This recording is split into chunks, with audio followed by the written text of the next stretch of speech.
Sotong kan ni? Okey, ni sotong. Sotong goreng kunyit. Oh. Selambak macam ni ke? Betul.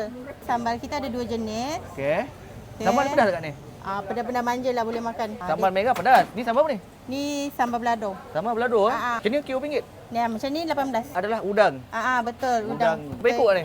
Dalam 5 ke 6 kita tengok portion. Kalau besar dalam 5 6. Yang ni dia punya sambal macam biasa. Betul, macam biasa. Sambal. Ada 2 jenis. Saya suka pedas sebenarnya juga. Tiga sambal. Ni RM1 udang. Yang ni 15. Yang ni pula Ayam butter. ayam buttermilk. Ush.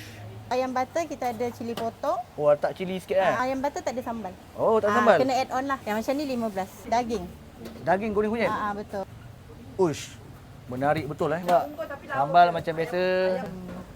Okey, macam ni RM10 set combo kita. Okey, ni combo lah.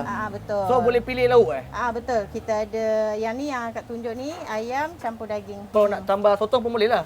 Boleh. Nak tambah sotong boleh, nak tambah ayam butter boleh. Sambal. Yang ni pedas-pedas sikit kan? Betul. Lepas tu sambal belada. Betul. Combo kita RM14. Okey, set combo kita macam ni, portion kita macam ni hanya dekat kedai sahaja. Untuk take away tak muat. Saya tengok kalau bungkus memang penuh tak cukup betul. Nak cari kedai ni kat mana? Anak Jamil ayam goreng kunyit. Datang sini dari pukul 11 sampai malam lah. Cuti hari Rabu. Ni kawasan ni yang selesa kat sini. Luas. Penuh meja